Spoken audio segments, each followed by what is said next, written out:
Epstein files एक joke बन चुका है और ये मैं क्यों कह रहा हूँ इस वीडियो के एंड तक आपको सब पता चल जाएगा। लेकिन उससे पहले एक बात है, अगर आपके पास पैसा और पावर हो तो आप दुनिया के किसी भी कानून को चकमा दे सकते हो, या फिर ये भी कहना गलत नहीं होगा कि दुनिया का कोई भी कानून आपको खुद रास्ते बना के देगा। क्योंकि एप्स्टीन फाइल्स में जो नाम आए हैं सामने, वो लोग आज भी खुलेआम घूम रहे बिना किसी रिग्रेट और बिना किसी गिल्ट के। आखिरकार ऐसा क्यों है, आइए इस वीडियो में जानेंगे जेफरी एप्स्टीन के बारे में। कौन कौन गया था उसके आइलैंड पे क्या होता था कौन ये जेफरी एप्स्टीन, और आखिरकार उसका मोसाद से लिंक था या नहीं था। और इस वीडियो में ये भी जानेंगे कि ट्रम्प का नाम इतनी दफा क्यों आया है, और इमरान खान जो पाकिस्तान के फॉर्मर प्राइम मिनिस्टर थे, उनके साथ जेफरी एप्स्टीन का क्या ताल्लुक था। पूरी की पूरी कहानी जानेंगे इस वीडियो के अंदर। जेफरी एप्स्टीन 1970s में एक प्राइवेट टीचर के तौर पे काम करता था, एक प्राइवेट मैथ टीचर।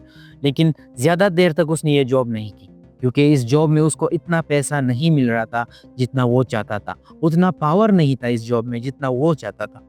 आखिरकार उसने इन्वेस्टमेंट बैंकिंग में शिफ्ट की अपनी जॉब, टीचिंग छोड़कर इन्वेस्टमेंट बैंकिंग में शिफ्ट हुआ। और सबसे पहले उसने बियर स्टर्न्स बैंक में काम किया, लेकिन बाद में उसने अपनी फर्म स्टार्ट कर दी। 1990s तक ये एप्स्टीन इतना अमीर हो चुका था कि वो अपने प्राइवेट आइलैंड रखता था, अलग अलग मुल्कों में उसकी प्रॉपर्टीज थी, और कई पावरफुल लोगों के साथ उसकी दोस्ती भी हो चुकी। Bill Clinton, Prince Andrew, Donald Trump जैसे लोगों के साथ उसकी अच्छी खासी दोस्ती थी, जो कि आज हमें एप्स्टीन फाइल से साफ साफ पता चलता है जिन लोगों के नाम अपीयर हुए हैं एप्स्टीन फाइल्स में। अब एप्स्टीन का इतना अमीर होने के बावजूद उसका नाम आखिरकार आया कैसे इन स्कैंडल्स में, आखिरकार ये स्कैंडल शुरू कहाँ से हुई। वैसे तो जेफरी एप्स्टीन के बारे में लोगों को पहले से पता था, लोगों से मुराद मतलब ये जो बिग नेम्स जेफरी एप्स्टीन के फाइल्स में अपीयर हुए हैं, इनको पहले से ही पता था जेफरी एप्स्टीन की हकीकत।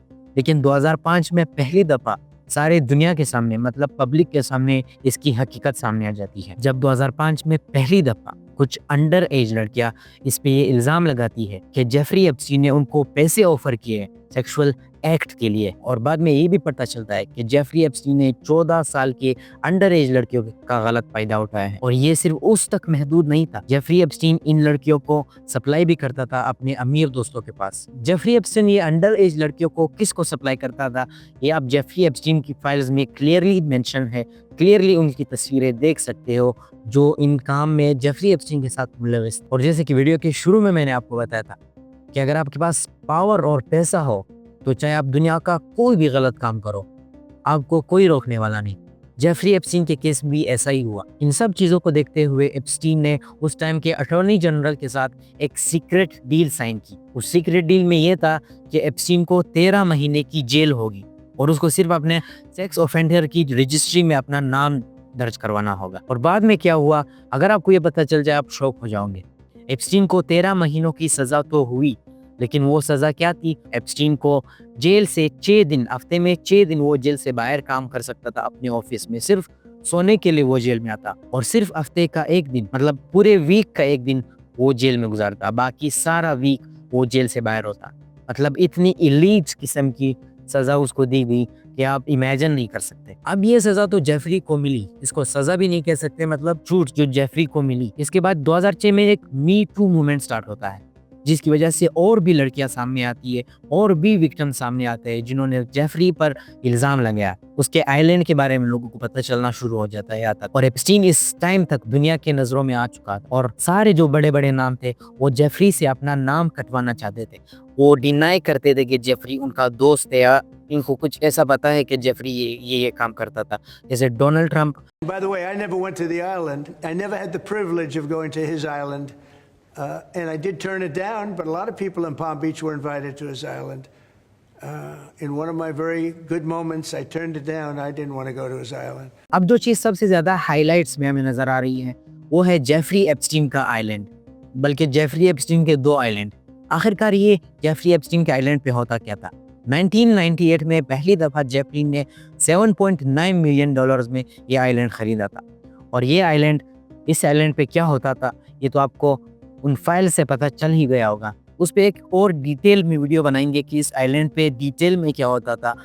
हॉलीवुड के जो कॉन्स्पिरेसी थ्योरीज है उन सब चीज़ों पे एक वीडियो बनाएंगे। इस आइलैंड पे आपको पता होगा कि जेफरी अपने प्राइवेट जेट से अंडर एज लड़कियों को इस आइलैंड पे ले जाया करता था और इस आइलैंड पे ले जाने के बाद अंडर एज लड़कियों को ले जाने के बाद ये और इसकी जो पार्टनर है एप्स्टीन की जो पार्टनर है ग्लेन मैक्सवेल और इनके सारे अमीर दोस्त डोनाल्ड ट्रंप, बिल क्लिंटन, वो इन अंडर एज बच्चियों को एक्सप्लॉइट करते, उनका गलत फायदा उठाते थे, उनके साथ ऐसी हरकतें करते थे जो मैं इस वीडियो में एक्सप्लेन भी नहीं कर सकता। इस आइलैंड पे ये चीज़ें तो सदियों से चल रही थी, साल 1998 से ये चल रही थी। एप्स्टीन फाइल्स में कुछ हाई प्रोफाइल लोगों के नाम सामने आए हैं, लेकिन उससे पहले आपको एक चीज़ क्लियर हो कि लाजमी नहीं है जिनके नाम इस चीज़ में आए हो, क्योंकि बहुत सारे नाम हमारे पास सामने आए हैं, तो लाजमी ये नहीं है कि जो नाम सामने आए हैं वो इनके साथ इनके गिल्ड्स में भी शामिल हो। इन्होंने जो हरकतें की है लाजमी नहीं है कि सारे नाम, मतलब कुछ नाम तो क्लियरली शामिल है, लेकिन लाजमी नहीं है कि सारे नाम उनके साथ शामिल हो।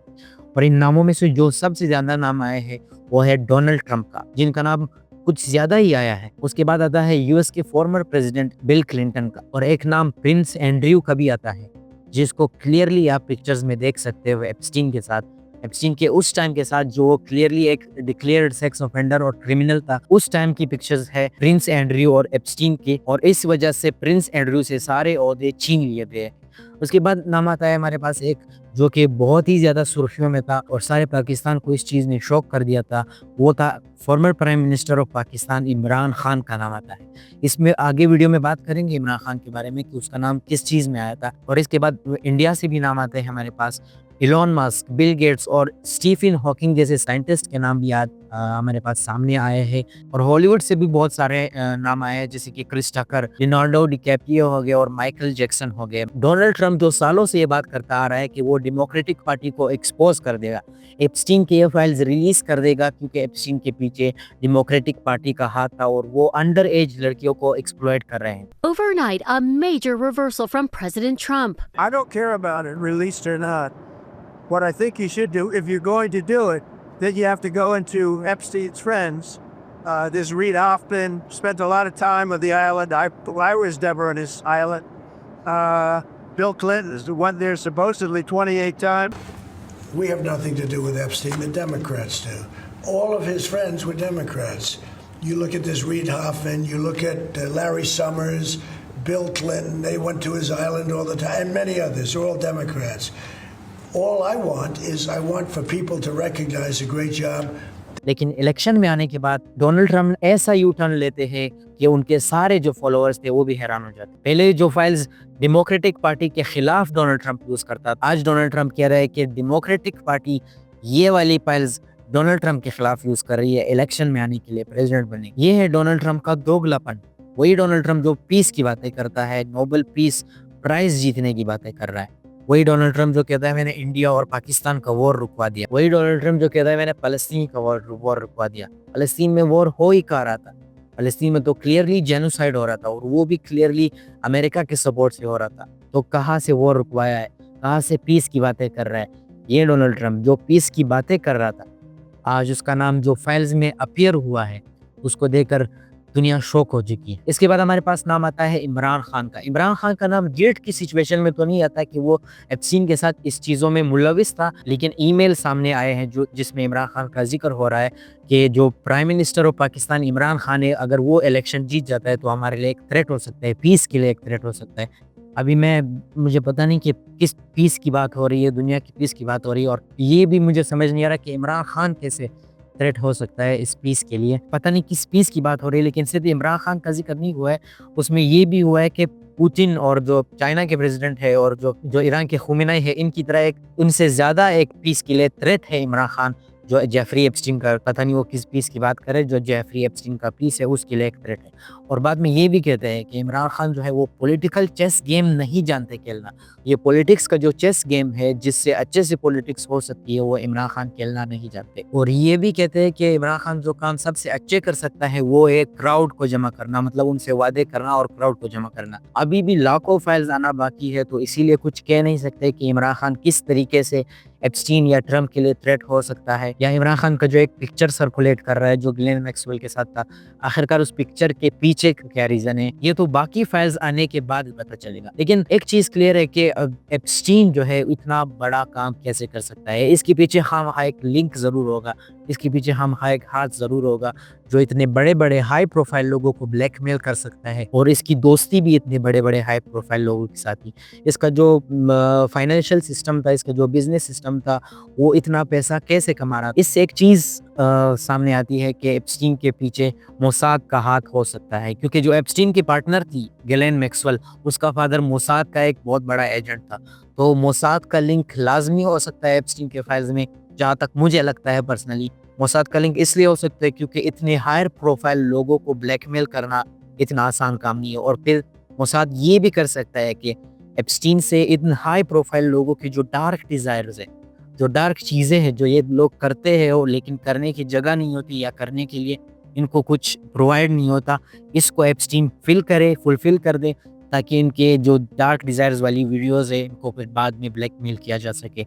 शायद मोसाद का ये लिंक इस चीज़ में हो सकता है कि अमेरिका के या किसी भी दूसरे कंट्रीज़ के जिनके नाम सामने आए हैं, उनके इन डार्क डिज़ायर्स को कैप्चर करके, उनकी बातों को कैप्चर करके बाद में उन्हें ब्लैकमेल किया जा सके, ताकि उनको अपनी उंगलियों पे नचाया जा सके।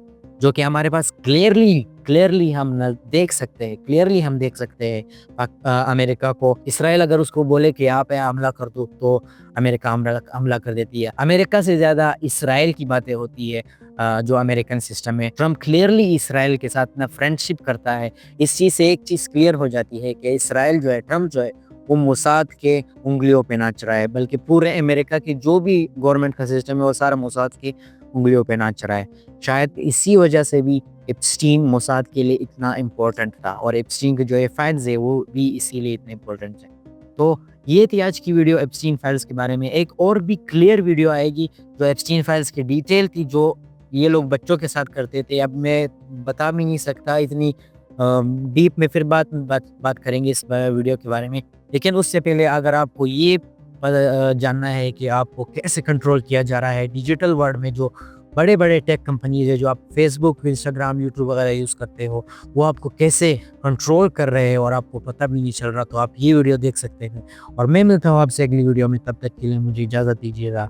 अल्लाह हाफ़िज़।